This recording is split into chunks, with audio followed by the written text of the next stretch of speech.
Okay, so I used to live in a small town in rural Canada. There was this old folks' home for the mentally unwell that was closed a long time before I moved there.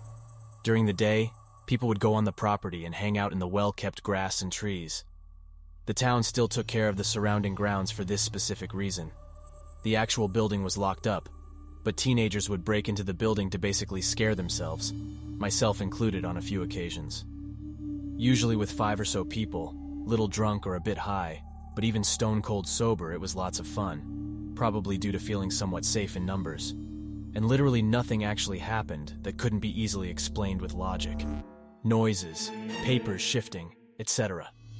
Inevitably, the large group of teens that we were would make too much noise, and the cops would get called. One night, me and my best friend, whom is a serious skeptic, decided to get into a part of the building we knew hadn't been gotten into by anyone. This time, just the two of us, because the more people you bring, the more likely the police are to show up due to a disturbance being called it by someone living across from the property. We've had to book it from the cops before, and we didn't want to tonight, especially if we were going to a place that no one had been before where we didn't know the exits. To get an idea of what it looks like, 5 stories tall with the 4th and 5th stories making a slight tower jutting out from the middle. Old brick in the front, modern cement blocks that were painted over, like in schools. At the back, where you could tell stuff was added in later years. The newer parts of the building had been broken into by kids a lot, but the main building had thick metal doors, and the windows that might be able to be opened were on the 3rd story. Looked like an old school /church/ asylum all got cobbled together.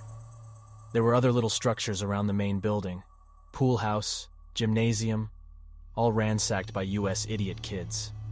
Not the main floor of the old building, though. We climbed on the roof of the boiler room at the back of the building by piling up furniture debris we found in one of the ransacked storage buildings behind the main building. We pulled off the plywood covers nailed over a hole in the roof, for a skylights or a missing vent, not sure, that led into the boiler room and used the pipes along the ceiling and walls to climb down. This part of the building still looked semi-modern, and you could tell was added closer to when it was closed. There was an exit that only opened from the inside, so at least leaving would be easy if needed. Me and my buddy are pumped at this point. The pipes made it easy to get down, and everything was going as good as it could. We make our way to the back of the room and find the door leading to the untouched main floor of the building. We're half expecting the door to be locked like all other think metal ones, but I opened with a achy, loud against the silence, creak. The door opened to the middle of a hallway leading left or right. First thing we noticed, dust everywhere. It made a 1/4-inch film on everything. We both went right, as it led into an interesting-looking main area with sheet-covered furniture. We used our phone screens as lights and took a couple steps into the main room, and it hit me like a train. I'll try my best to phrase this understandably. All of a sudden I feel sick. Not throw-up sick, but I'm gonna die sick. Like my brand said, run, leave, escape, now.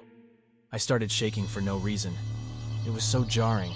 If I had to compare it to something, it felt like someone was right behind me with the intent to end me. It was weird because of how sudden it was, like a switch went off.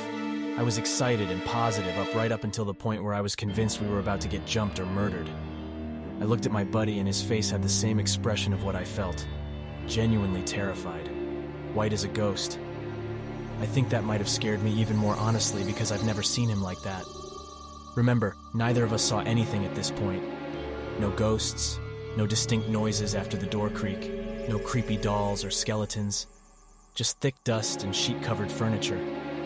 It made no sense that I felt so threatened, and looking at my friend, I knew he felt it too. Without saying a word to each other, we turned on our heels and walked toward the boiler room. We didn't tell each other that either of us wanted to go. We just started backtracking faster than we came in.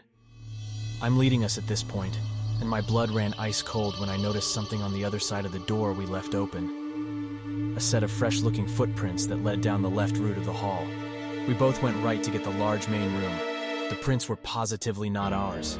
As we got closer, it got worse. Those footprints started 8-10 feet from the door, in the middle of the hall. It looked like a person teleported 10 feet from the door mid-stride and walked the opposite way and around the corner. We booked out of there as fast as possible. Thank fuck there was an exit in the boiler room because I can't imagine climbing up those pipes in that panic. Literally never went back to that building.